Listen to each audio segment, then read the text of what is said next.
welcome to episode 95 of Toke Signals TV, where we bring you the biggest in cannabis and hemp news stories every week. I'm Steve Elliott, the editor at TokeSignals.com, and I'll be guiding you through the news. First, let's look at our Toke Signals Bud Pick of the week. We got a special one for you this week.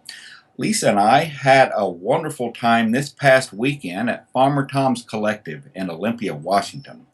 Farmer Tom grows vegetables and he grows cannabis, and he does very well in both areas organically. You can see here Lisa and I in Farmer Tom's main greenhouse, and I can tell you that's a beautiful place to hang out. If you'd like to kind of make a dream come true and sleep among the girls one night, if you want to sleep in that greenhouse among marijuana plants, that can happen. You can visit Farmer Tom Lauerman's page on Facebook, contact him for details, and make that dream come true. Let's do the news now, shall we? In Washington State today, we got some disturbing news. Wait, under legalization, there's a new law against smoking weed at Seattle Hemp Fest? Ah yes, Seattle Hemp Fest, a carefree weekend of getting high in the park, a little bit of heaven on earth, where it's a felony to get high in the park. In the most painful of ironies, under Washington State's anemic brand of legalization, smoking marijuana at Seattle Hemp Fest is now apparently a felony offense, at least according to a Thursday afternoon post from Hemp Fest head honcho Vivian McPeak. McPeak posted on Thursday, "Last year, the city of Seattle required us to create adult smoking lounges, which cost us many thousands of dollars to create and staff. This year, we have sold sponsorships for the lounge, arranged security staffing, and reserved all the fencing and equipment. Today, 15 days before Hemp Fest, the city contacted us telling us that we need to remove the entire structure because under the new Senate Bill 2136, it is now a Class C felony to not only provide an area for consuming cannabis in a public park or anywhere else for that matter. This, my friends, is our new legalization." Now, that was the entirety of McPeak's original post, and that was pretty pointed. But McPeak, a political animal if nothing else, quickly edited the post to file away the sharp edges, rushing to add that this is not the city of Seattle's fault. This is the act of a state legislature that considers cannabis on par with OxyContin. Now, according to McPeak, SB 2136, Section 1401 makes it a Class C felony to conduct or maintain a public place where consumption of marijuana is permitted.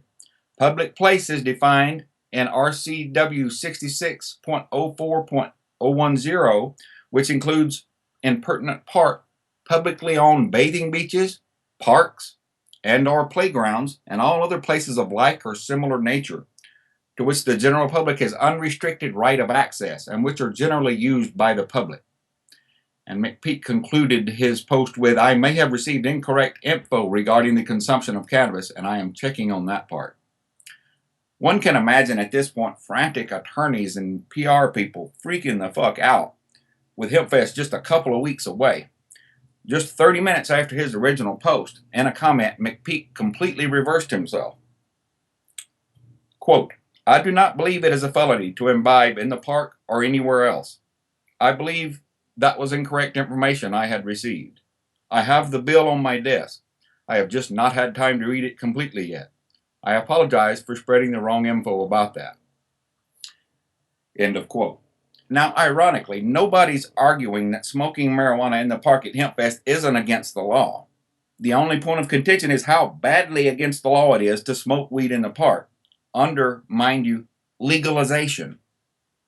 While McPeak would probably be quick to claim that the passage of I-502 and SB 5052 have nothing to do with what's happening here, he's in error on that point. Sorry, Viv. He's splitting hairs by choosing to blame it all on SB 2136 and saying it's not legalization's fault. It's not 502's fault. He's even saying it's not SB 5052's fault, when of course there would never have been an SB 2136 without the passage of I-502 and SB 5052. SB 2136 was supposedly written to reform the tax and regulate aspect of the legal marijuana market, the one that seems most dear to the hearts of our esteemed lawmakers. I guess this just shows how clueless are those who ask if cannabis activism is even necessary anymore in Washington state. Of course it is.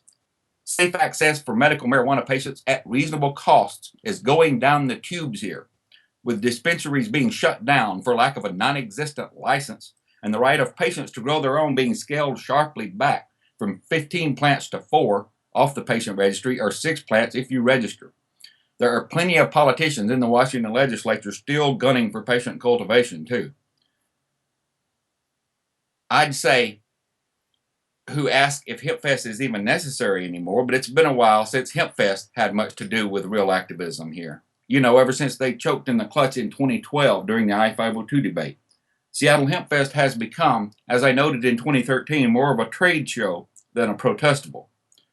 More's the pity, given that the focus is now heavily on money rather than activism, that almost all the actual work surrounding Seattle HempFest is performed by dedicated, idealistic, unpaid volunteers. There are maybe 3 or 4 salaried positions, McPeak, Davis, maybe General Manager, Director of Operations Sharon Whitson, at the top of the HempFest organization. And everybody else donates their time and talents because they believe in the cause. This works out really well for organizers of the event, and many of the volunteers consider it a win-win busting ass all weekend just to be associated with HempFest. But this no pot smoking at HempFest nonsense gives me the cruelly ironic flashbacks of Seattle HempFest 2012, when there were Yes on 502 banners on every large stage, and no corresponding No on 502 banners, apparently HempFest's brand of neutral. When I asked about this at the time, I was told that the No count couldn't afford to have a banner on the stage. Obviously, HempFest didn't feel neutral enough to donate space, and thus piss off their deep-pocketed I-502 sponsors. Any fronting of neutrality, of course, went out the window after I-502 passed in November 2012. HempFest CEO John Davis, who has financial ties to I-502 businesses and supported SB 5052, reportedly ran HempFest core group meetings like a tin-horn dictator, according to one reliable source on the inside, telling patients they were engaging in hate speech and shutting them down whenever they mentioned that safe access to medical marijuana was being imperiled by the implementation of legalization under I-502. Back in 2012, when I tried to warn that I-502's brand of legalization could be bad for HempFest and looked a whole lot like a Trojan horse, Vivian McPeak growled that I was being too dramatic, being alarmist and bad for business. I wonder if Vivian still thinks that now. Moving on, in Oregon this week, early recreational marijuana sales bill has been signed by the governor. Oregon Governor Kate Brown on Tuesday signed legislation allowing medical marijuana dispensaries in that state to start selling recreational cannabis to adult consumers on October the 1st. Consumers 21 and older will be able to buy up to a quarter ounce of pot per day at dispensaries, as well as seeds and up to 4 immature plants. This will be the first time medical marijuana dispensaries are allowed to sell to people who don't have a medical card in Oregon. Supporters of the measure said Oregon should go ahead with sales to divert traffic from the black market. Dispensary owners were also anxious to move into recreational marijuana sales because the medical market is oversaturated. There will be no tax on products in the dispensaries until January 4th, 2016, under this temporary sales program. After that, a 25% sales tax will kick in. The Oregon Liquor Control Commission plans to license a network of recreational cannabis retailers and plans to allow them to open sometime in the second half of 2016.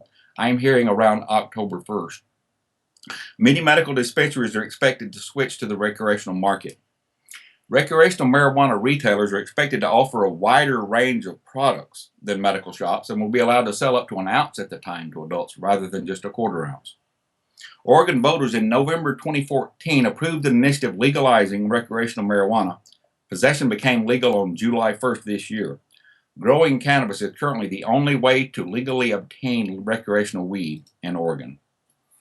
In South Dakota this week, a Native American tribe is set to begin marijuana sales. And mind you, this isn't a medical state. Tourists in South Dakota may soon be able to go to a Native American reservation, buy a joint of marijuana for $10 to $15, then try their luck at the nearby casino.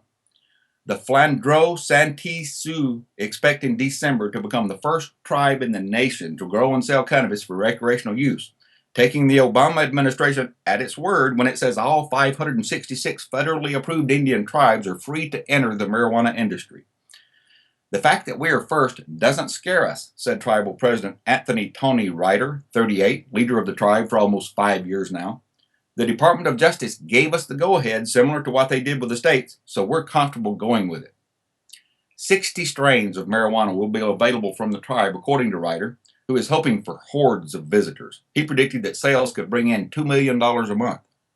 Obviously, when you launch a business, you're hoping to sell all the product and have a shortage, like Colorado did when they first opened, he said. But other tribes haven't been as gung-ho about cannabis. Look at Washington State, where marijuana is completely legal as a matter of state law everywhere, and you still have tribes adhering to their prohibition policies, said Robert Ottaway Porter, former president of New York's Seneca Nation. Washington State Representative Denny Heck, a Democrat who said he works on tribal issues every day, said the issue hadn't been brought up to him by the tribes in his district, and he believes he knows why. We're all aware of the painful history of alcoholism in Indian country, he said. Tribes got the green light to sell cannabis last December when the Department of Justice said it was advising U.S. attorneys not to prosecute tribes if they do a thorough job of regulating themselves and make sure that cannabis doesn't leave tribal lands. But federal prosecutors maintain the discretion to intervene whenever they deem necessary, and that's a big sticking point for many tribes. This administration is very pro-tribes, very supportive, said W. Ron Allen, chairman of Washington State's Jamestown-Sklallam tribe. What if the next one isn't? Many of Washington State's 29 tribes want assurances from the feds that they won't lose millions of dollars in federal money if they sell a drug that's illegal under federal law. We're not getting definitive answers back, Allen said. Many tribes in the planning or conceptual stages of entering the marijuana business watched with alarm earlier this month when federal law enforcement agents swooped down on tribal land in Modoc County, California, seizing 12,000 cannabis plants and more than 100 pounds of processed marijuana. Federal authorities claim they raided the operation because the tribes planned to sell the weed on non-reservation land. That's a warning shot to Indian country that this isn't carte blanche to do whatever you want, even in a place like California, said Blake Trueblood, Director of Business Development for the National Center for American Indian Enterprise Development. That's based in Arizona. Marijuana could boost tribes economically, much like casino gaming, according to Trueblood, who said they'd have the best opportunities in states like New York and Florida, where demand for marijuana is strong, but it hasn't been legalized yet, either medically or recreationally. Ultimately, I think you will see legal marijuana in every state, Trueblood said. I think that's fairly inevitable, even in very conservative places like Florida. Ryder's tribe plans to sell both medical and recreational marijuana. Minors will be allowed to consume marijuana if they have a doctor's recommendation. A tribal ordinance passed June 21st limits adults 21 and older to buying 1 gram of marijuana at a time for recreational use, no more than 2 times a day. We really don't want this stuff getting out to the street, Ryder said. So we're going to have like a bar setting where they'll be able to consume small amounts while on the property. Ryder said the tribe plans to start 6,000 marijuana plants growing in October. A bowling alley is being renovated for a cannabis consumption club that will include 4 private rooms. The tribe may consider allowing pot smoking in its casino in the future, according to Ryder. When we started looking into it, it's comical at first, but then you realize it's an amazing business, Ryder said. It's highly regulated, and we're used to the regulation from operating our casinos. We've got security and surveillance. Ryder said that pot profits could be used to build a facility for those addicted to alcohol, prescription drugs, and meth. We don't have a recovery center on the reservation right now, he said. Washington State this week passed an open container law for marijuana. Don't keep those roaches in the ashtray. Drivers in Washington State, where recreational marijuana is legal, after September 26th, will be required to keep all cannabis in the trunk of a vehicle in an unopened container or behind the rearmost row of seats. House Bill 1276 will update Washington's open container law to now include marijuana. The law also restores the ability of the state to automatically suspend a driver's license if a blood test shows the driver's blood THC level to be 5 nanograms per milliliter or higher. Now, the Associated Press erroneously reported that licensees would be suspended if the blood test showed the driver to be under the influence of marijuana. But the test shows no such thing. AP got it wrong. It merely shows the presence of cannabis metabolites in the blood. And according to most experts, there's not much of a correlation between 5 nanograms per milliliter of cannabis metabolites in the blood and impairment in most marijuana users. The Washington Traffic Safety Commission pushed for the change to make the state's rules restricting marijuana more closely resemble those for alcohol. Never mind that the two substances have wildly different effects. State law already prohibited unsealed or partially consumed containers of alcohol in the passenger cabin of a vehicle. Representative Brad Clippert, a clueless Republican from Kennewick, claimed the idea was to make the streets safer. In the U.S. this week, the new DEA leader admits marijuana probably is not as bad as heroin. It's progress, sort of. The new head of the Drug Enforcement Administration admitted on Tuesday that heroin probably is more dangerous than marijuana, an admission his predecessor, the embattled Michelle Leonhardt, would not make.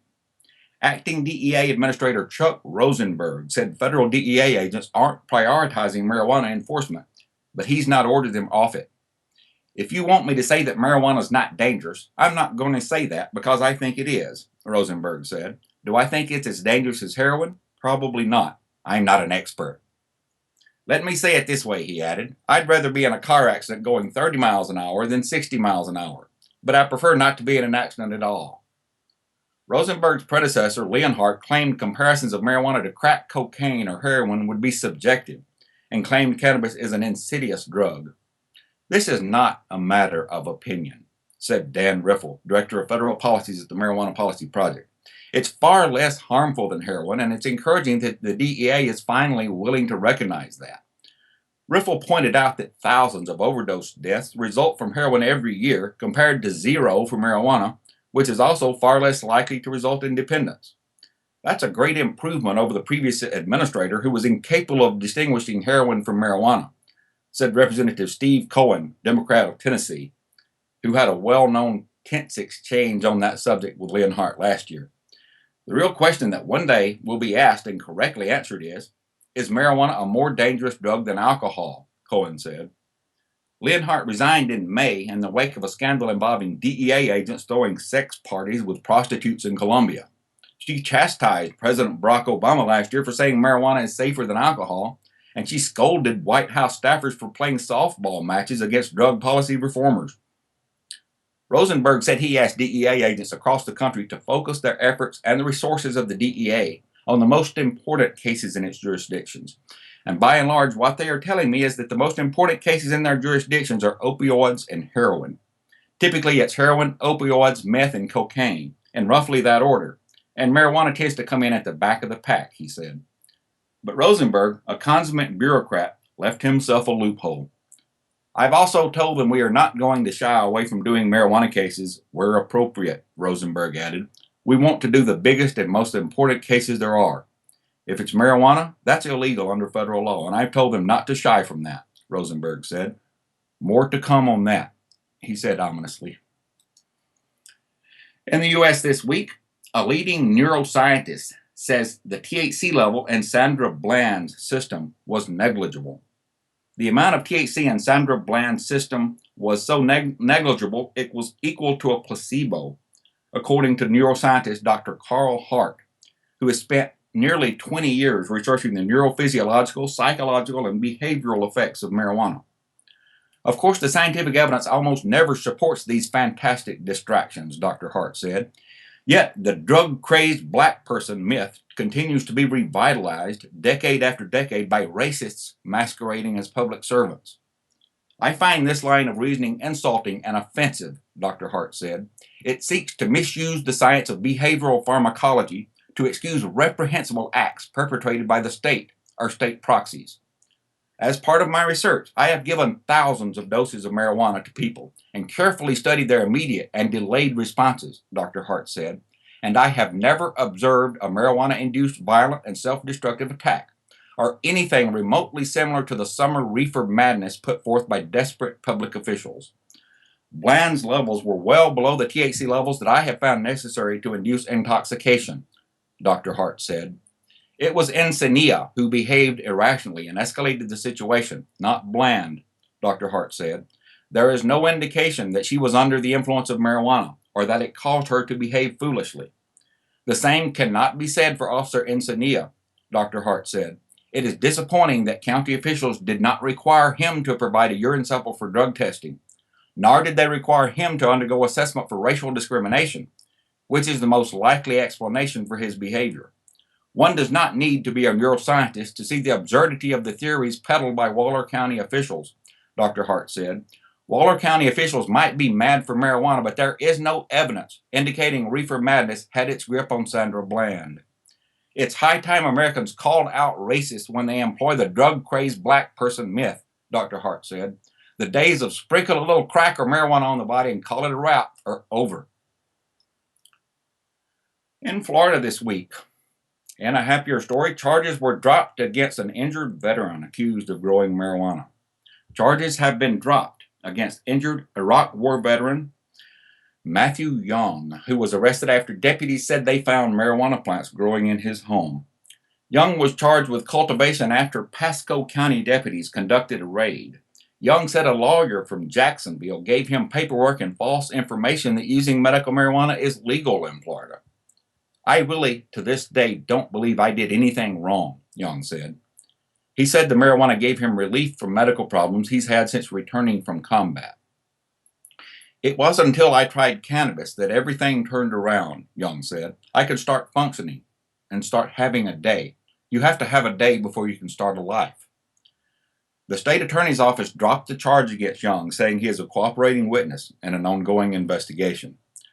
Young's attorney, Steve Gearhart, called it justice. Once I came back on the case in April, it was just getting the dialogue open with the state attorney, providing them with information we had, and working with them toward a common goal, Gearhart said. Young said his condition has gotten worse since he was forced to stop using medical marijuana. The reality and the prognosis is not all that positive for me, he said. In 8 months, I'm back in a wheelchair. Where am I going to be in 12 months? Young said he wants to move to a state where medicinal cannabis is legal, but his legal bills in Florida have made that impossible. He's trying to get back some of the money he spent on that incompetent attorney. Hope to see you again next week. Until then, stay lifted.